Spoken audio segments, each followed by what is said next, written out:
संसार में कोई दूसरा संबंध है ही नहीं। इसलिए ब्राह्मण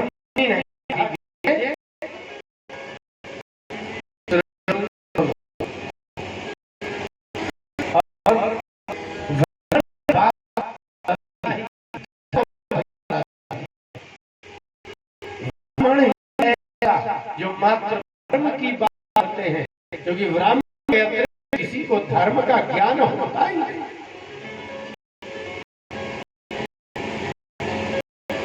धर्म की एकमात्र ब्राह्मण ही तो है जो अपनी कामुकता, लोभ, ईर्ष्या, द्वेष सभी दुर्गुणों का त्याग करके गुरुकुल में बैठ करके गुरु की सेवा करके वेदों को धारण करता है, और कोई नहीं। इसलिए ब्राह्मण पत्नी ने कहा, मेरी बात बड़े ध्यान से सुनना। इहा मुत्रानंद करम शरणवता च सुखप्रदम। यदि मेरी बात सुन लोगी गिरजा, तो इस संसार में तो सुखी रहोगी ही, शरीर छूटने के बाद भी आनंद करोगी। जिन स्त्रियों ने अपने पति के धर्म को, अपनी पत्नी के धर्म को नहीं समझा, वो इस संसार में भी सुखी नहीं रहती, पति के रहने पर भी सुखी नहीं रहती, और मरने के बाद तो सुख का प्रश्न ही नहीं।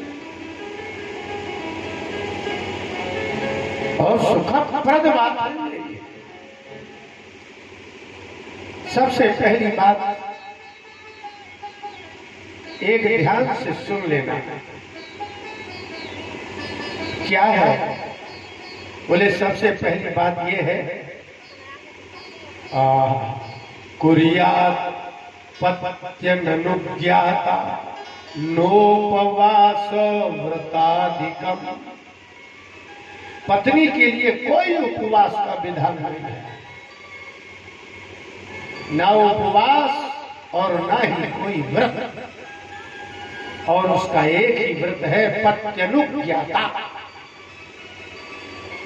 जो व्रत करने से फल मिलता है, जो उपवास करने से फल मिलता है, देवता जिस फल को देते हैं वो पति की मात्र, पति कहे कि भोजन करो तो करो, पति जो भोजन करना चाहे वो कराओ, मात्र पति की आज्ञा का पालन करने मात्र से व्रत और उपवास के फल को देने वाले देवता सामने खड़े हो जाते।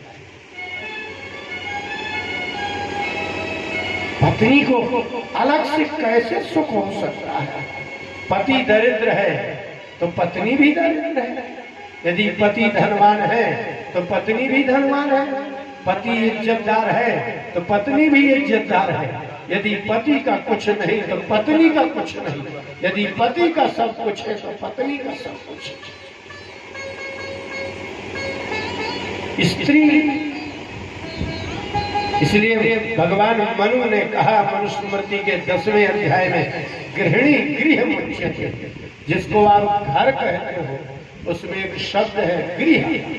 गृह माने घर, जिस घर में गृहिणी नहीं है उसको गृह नहीं कहा जाता। गृह का अर्थ होता है इकट्ठा करना, गृह शब्द का अर्थ होता है इकट्ठा करना। यदि घर में पत्नी होगी तो सामान इकट्ठा होगा, नहीं तो 2 बर्तन, 2 चम्मच और एक घड़ा पानी। इसलिए हे गिरजे, भवेत् सा सर्वदा देवी पतिव्रत परायणा। जो जिसमें संपूर्ण समर्पित होता है उसको परायण कहते हैं। यदि आप उपवास करते हैं तो आप उपवास परायण कहते हैं, यदि आप भगवान का भजन करते हैं तो भगवत परायण कहते हैं। इसलिए हे देवी पतिव्रत परायणा, जो अपने पति की आज्ञा के अनुसार चलती है वह देवी हो जाती है। हे गिरजे, पतिव्रता च सावित्री लोपामुद्रा यरुन्धति शांडिल्या शतरूपा नसूया लक्ष्मी स्वधा सती। आज पत्नी को अलग से कोई यश कमाने की आवश्यकता नहीं है। यदि पत्नी पतिव्रता होती है तो उसका यश है। गिनती सुनो, सावित्री, सत्यवान की सावित्री को सावित्री ने कोई यज्ञ नहीं किए, तीर्थ यात्रा नहीं की, समाज की सेवा नहीं की। सावित्री ने कुछ किया ही नहीं अपने पति के सेवा के अतिरिक्त। लोपामुद्रा, अगस्त की पत्नी लोपामुद्रा का मुख नहीं देख पाए लोग। वशिष्ठ की पत्नी अरुण, शतरूपा, सूया, लक्ष्मी, स्वधा, ये सब पतिव्रताएं हैं। तुम्हारी मां मैना संज्ञा च सुमति श्रद्धा मेना स्वाहा तथैव च। पतिव्रताओं में तुम्हारी मां मेना का नाम है। सूर्य की पत्नी संज्ञा और श्रद्धा।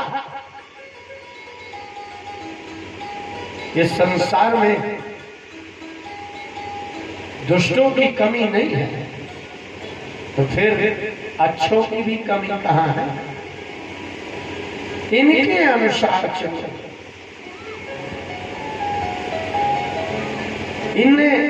इन पत्नियों ने अपना नाम कमाने के लिए, यश कमाने के लिए कुछ पृथक से किया ही नहीं। जब स्त्री अपने पति से अलग होकर के अपना नाम कमाना चाहती है, वह स्त्री संसार में नाम नहीं कमाती, वो नाम की स्त्री रह जाती है। इसलिए क्या करना चाहिए मां? तीर्थार्थिनी तु या नारी पतिपात तोदकम पिबेत। आप कहोगे ऐसी स्त्री कहां होगी? अच्छी चीज संसार में कम ही होती है, यही नियम है। इसलिए पृथ्वी में कंकड़ पत्थर और धूल की कमी नहीं है, लेकिन हीरा तो बहुत कम हो जाता है। खोदोगे तो पेट्रोल सब जगह नहीं निकलेगा, लोहा सब जगह नहीं निकलेगा, हीरा सब जगह नहीं निकलेगा, सुवर्ण मणिमाणिक्य मोती सब जगह नहीं निकलेंगे। इसलिए विद्वान भी कम ही होते हैं। विद्वान ब्राह्मण का दर्शन ही नहीं होता।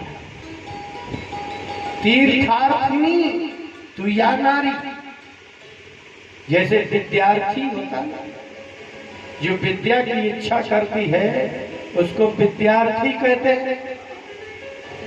अगर स्त्री विद्या की इच्छा करे तो उसको विद्यार्थिनी कहते हैं।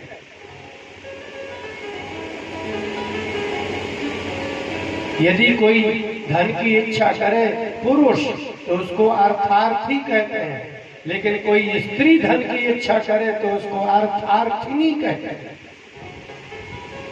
तो जब पत्नी को ये इच्छा हो कि हम तीर्थ करें, तीर्थार्थिनी तु या नारी पति पादोदकम पिबेत। जब स्त्री को ये इच्छा हो कि मुझे तीर्थ हो जाऊं, पवित्र हो जाऊं। तीर्थ में लोग किस लिए जाते हैं? पवित्र होने के लिए। तो तीर्थ माने पवित्र। जब स्त्री को लगे कि मैं पवित्र हो जाऊं, तो उसको किसी गंगा, यमुना, सरस्वती, प्रयागराज, पुष्कर, प्रयाग, कुरुक्षेत्र जाने की जरूरत नहीं। पति पादोदकम पिबेत। वह अपने पति के चरणों को धो के जो गंगा करेगी वही पति के चरणों का। जो चीज कीमती होती है उसको पालन करने में कठिन होता है, सामान्य नहीं है। श्रद्धा हो और दूर तो वर्जयेत साही। और छोड़ना क्या है? समाजोत्सव दर्शनम। बेटा गिरजा, ए हिमालय पुत्री, पतिव्रता स्त्री को समाज के उत्सवों में जाना ही नहीं चाहिए।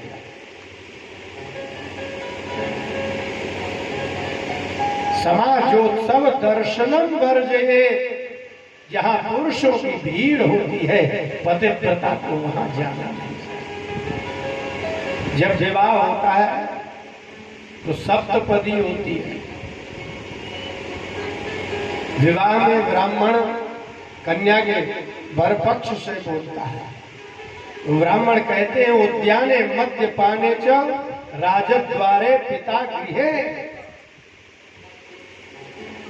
यदि तुम जहां मद्यपान करते हैं लोग, राजा के दरबार में और उद्यान बाग बगीचे में, और यहाँ तक कि पिता के घर में भी तुम मेरे बिना नहीं जाना,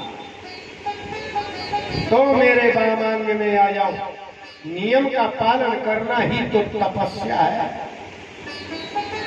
आप किसी नियम को नहीं पालते हैं तो दुख मिलता है, तो नियम पालने से दुख मिलता है, तो इससे अच्छा तो नियम ही पालना। दुख तो दोनों में उठाना पड़ेगा, इसलिए वर्जये, उसको दूर से छोड़ देना। जहां पुरुषों का समाज एकत्रित होता हो वहां जाना ही नहीं है। और तस्मिन् सर्वाणि तीर्थानि क्षेत्राणि न च संशयः। हे गिरजे, जो पति के चरणों तक कोई स्त्री पान करती है पत्नी, तो सारे तीर्थ, सारे पवित्र क्षेत्र उसके घर में निवास करते हैं। हाँ मां, ब्राह्मण पत्नी ने कहा कि एक और भी बात है कि भर्तु रुच्छिष्ट भुज्यात् स भर्तु रुच्छिष्टो मिष्टमन्नादिकं चयत्। पति जो भोजन करे उसका जो बचा हुआ हो। पहली बात तो पति जो भोजन रुचिकर लगता हो पति को, वो भोजन बनाए। जब आप गुरु की सेवा करते हैं ना, गुरु की सेवा, तो आपका शरीर रहता है, मन और बुद्धि नहीं। गुरु जी कहें, उनका शरीर गुरु का। गुरु जी ने कहा वहां चले जाओ, बस पैर गुरु के, ये चीज उठाओ गुरु जी के हाथ। ऐसा सोचो वैसा सोचे, ऐसा मत सोचो, ऐसा ना सोचे, ऐसा करो। माने आंख, नाक, कान, जिह्वा, त्वचा और हाथ और पैर और वाणी, ये सारा का सारा गुरु को समर्पित जो शिष्य कर देता है, तो जैसा गुरु होता है वैसा ही शिष्य हो जाता है। इसलिए पतिव्रता के समान गुरु की सेवा करनी होती है। जो पतिव्रता के समान गुरु की सेवा करते हैं वही शिष्य आगे जाकर के गुरु हो जाता है। फिर शिष्य को लोग गुरु जी कहने लगते हैं।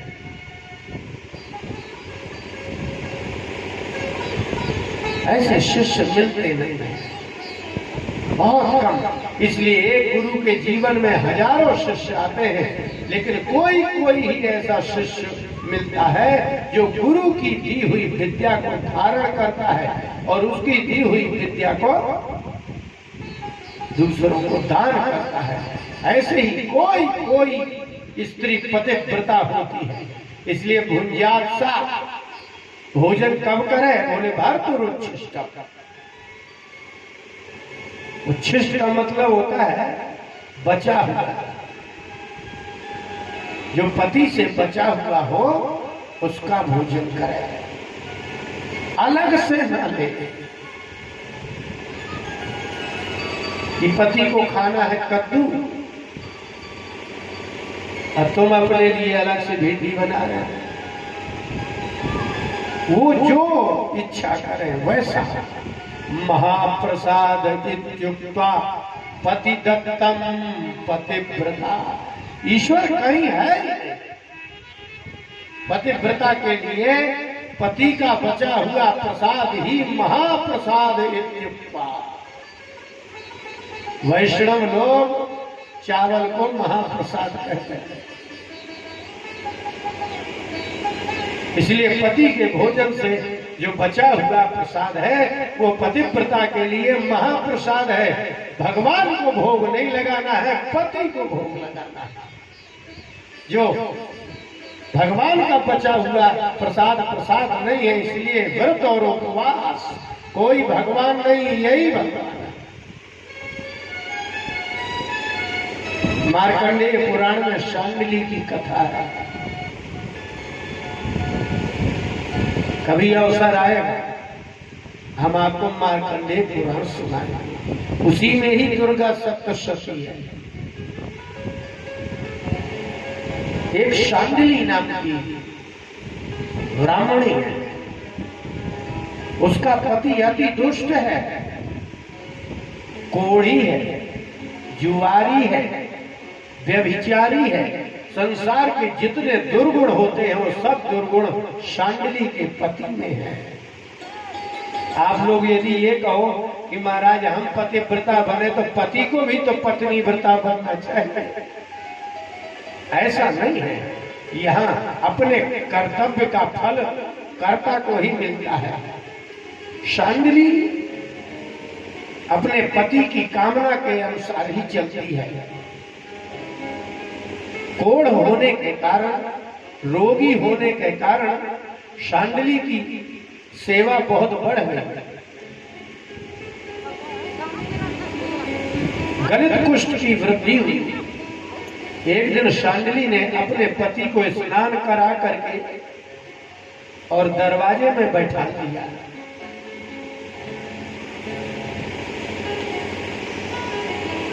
लेकिन थोड़ी देर में देखा कि उनके पति का मुख मुरझा गया। शांडिली ने पूछा कि भगवान आपका अभी तो बहुत अच्छा मुखमंडल खिला हुआ था, अभी आपका मन ऐसा क्यों हो गया? बोले कुछ नहीं। बोले नहीं आप बताइए।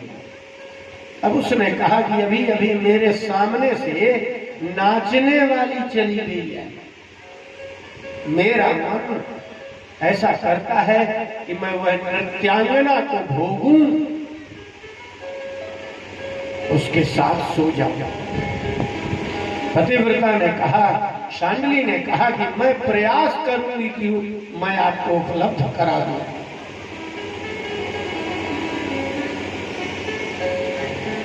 और वह शांडिली जैसी पतिव्रता उस वेश्या के घर जाकर के दरवाजे में रात को 4 बजे उसके दरवाजे के बाहर गोबर से लीप करके आ जाती।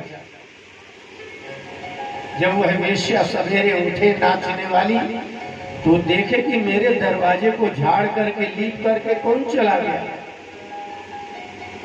लोगों से पूछा, किसी ने बताया नहीं। वो वेश्या रात भर जगी, प्रातः काल देखा। शांडिली प्रसिद्ध थी कि जिसका पति इतना व्यभिचारी, कुष्ठ रोगी, कुष्ठ रोगग्रस्त है, दुष्ट है, अत्याचारी है, उसकी पत्नी शांडिली पतिव्रता। जब सवेरे वेश्या ने शांडिली को गोबर से लीपते देखा तो पैरों में गिरी और बोली कि मां,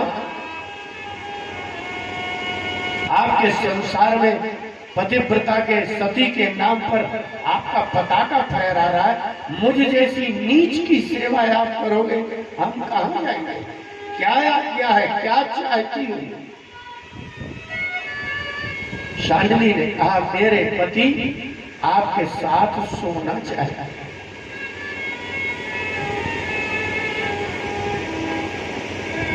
आपका उपभोग करना चाहता है, इसलिए मैं आपकी सेवा कर रही हूं। उसने कहा, मैं राज नर्तकी हूं ना, मैं सिर्फ राजा के यहां नाच सकती हूँ, मुझे आज्ञा नहीं है कि मैं किसी और पुरुष के घर जाऊं, और यदि आप अपने पति को मेरे पास ले आओ तो मैं अपने पति, आपके पति की कामना पूर्ति मैं करूंगी, लेकिन ये काम बंद कर दीजिए। शांडिली ने अपने पति से कहा प्रसन्नता पूर्वक कि वह नृत्यांगना प्रसन्न हो गई और आप प्रसन्न हो जाओ, आपको वह मिलेगी, और आज रात को ही मैं आपको लेकर के चलूंगी। शांडिली का पति चल नहीं सकता था, कोढ़ रोग से ग्रस्त था। शांडिली ने अपने पति को कंधे में बैठाया और नर्तकी के यहाँ ले जाने लगी। क्या है पतिव्रता? पतिव्रता कहते ही उसको है जिसमें दोष न दिखाई दे। जिसको आप अपने भगवान की उपासना करते हैं तो भगवान दैत्यों को मारते हैं, कभी मोहिनी बन के छल करते हैं, कभी कृष्ण बन करके राधा इत्यादि सखियों के साथ नाचते हैं, तो क्या आपको अपने भगवान पर अश्रद्धा हो जाती है? आपको अपने भगवान पर अश्रद्धा नहीं होती। तो जो पतिव्रता अपने पति को देवता मानती है, उसका पति कैसा भी होगा, जो भी करेगा वो दोष नहीं गुण है। शांडिली ने कंधे में अपने पति को बैठाया और चल पड़ी। जैसे ही चली तो रास्ते में मांडव्य ऋषि को एक राजा ने फांसी में लटका रखा है। उनको वो निर्दोष थे, लेकिन मांडव्य ऋषि को राजा ने फांसी दे दी चोर समझ के। वो 6 महीने से फांसी में लटक रहे थे। अंधेरे में शांडिली निकली और पति का पैर लग गया मांडव्य ऋषि से। मांडव्य ऋषि की समाधि भंग हुई। मांडव्य ऋषि ने कहा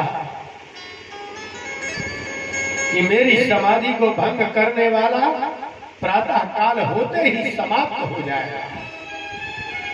शांडिली ने अपने पति को कंधे में रखे रखे कहा, मुनिवर, मैं अपने पति को ले जा रही हूँ उनकी इच्छा पूर्ति करने। घोर अंधकार में मुझे दिखाई नहीं दिया, इसलिए उनका चरण लग गया है। लेकिन यदि ऐसी ही बात है कि सूर्य निकलेगा और मेरा पति मर जाएगा, तो आज के बाद सूर्य ही नहीं निकलेगा।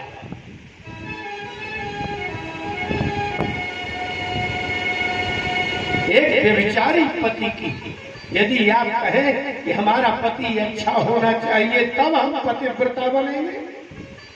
पतिव्रता बनने का तात्पर्य ही यही है कि वो खराब हो, तब भी तुम पतिव्रता बनी रहो, तब तो बात है। मुनिवर, ये क्या किया है आपने? मैं सती शांडिली, आज के बाद सूर्योदय होगा ही नहीं। ये घटना घट जाने के बाद शांडिली का पति घबरा गया और बोला कि मुझे घर ले चलो, अब नहीं जाना। शांडिली अपने पति को अपने घर लाई, लेकिन अब सूर्य निकला ही नहीं। सूर्य का ना निकलना माने वर्षा का ना होना, देवताओं का हवन ना होना, पितरों का पिंडदान ना होना, सारी सृष्टि का समाप्त हो जाना है। सूर्य आत्मा है। जैसे इस शरीर में आत्मा होता है ना, शरीर से आत्मा निकल जाए तो शरीर जड़ है, लकड़ी है। ऐसे ही सूर्य नहीं होगा तो सृष्टि नहीं होगी। घोर अंधेरा, 7 दिन बीत गए। सूर्य की क्या क्षमता की पतिव्रता के मना करने पर निकल आए। सारे देवता भगवान के पास गए। भगवान ने कहा कि नहीं, शांडिली कहेगी तभी होगा। अब तो ब्रह्मा भी कहेंगे तब भी नहीं होगा, मैं भी कहूंगा तो भी नहीं होगा। आपका सत्कर्म पूरी सृष्टि का नियंत्रण कर सकता है, पूरी सृष्टि का, देवताओं का। इसलिए ध्रुव के विषय में लिखा है, नैवम विदामो भगवान प्राणरोधम। ध्रुव की तपस्या से देवताओं का प्राणावरोध हुआ, प्राण रुक गए। इंद्रादि देवता आए और भगवान से बोले हमारे ये सांस रुक रही है लेकिन पता नहीं है क्यों रुक रही है। देवताओं से कहा कि तुम जाओ और सती अनुसूया से कहना, एक पतिव्रता पत्नी को पतिव्रता पत्नी ही मना सकती है। सती अनुसूया से जाके प्रार्थना करो। सभी देवता सती शांडिली के पास नहीं आए, अनुसूया के पास गए। अनुसूया ने कहा मुझे पता है लेकिन मैं जा नहीं सकती, चाहे पूरी सृष्टि का नाश हो जाए, क्योंकि जब तक मेरे पति नहीं कहेंगे तब तक मैं भी नहीं जाऊंगा।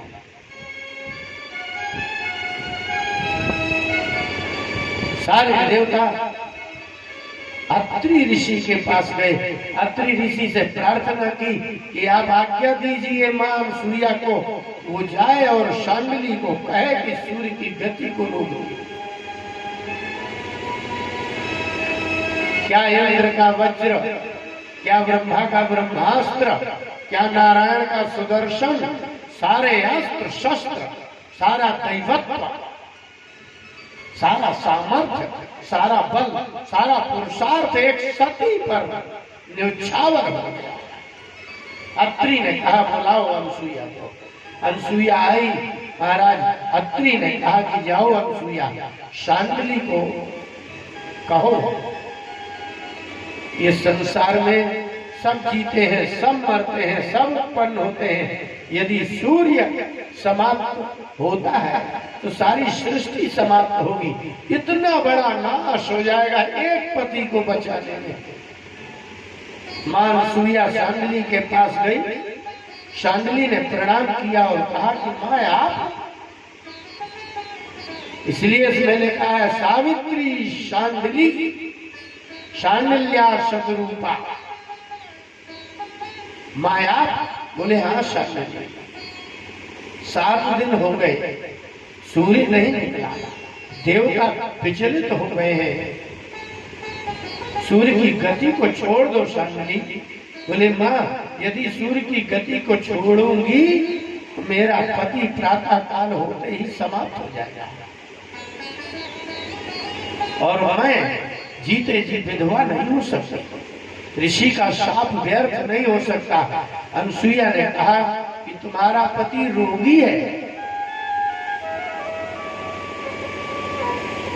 और उसका प्राणांत तो होना ही है, लेकिन तुम सूर्य की गति अगर छोड़ दो तो मैं तुम्हारे पति को जीवित भी करूंगी और निरोग भी करूंगी और युवा अवस्था प्रदान करके तुम्हें दे दूंगी। शांडिली ने कहा तो ठीक है और सूर्य भगवान को कहा कि भगवान आप आइए। वो तो 7 दिन से बैठे थे सवेरे 6 बजे के और सूर्य का उदय हुआ। शांडिली के पति का प्राणांत हुआ और शांडिली ने कहा कि माँ ये मेरे पति गए। बोले कहीं नहीं गए, जल लाओ। जल लाए और जल लेकर के जैसे ही छोड़ा पूरा शरीर कुष्ठ रोग से मुक्त हुआ और वह नव युवक की तरह उठ के खड़ा हो गया। बोले भगवत्सल भगवान की। इसलिए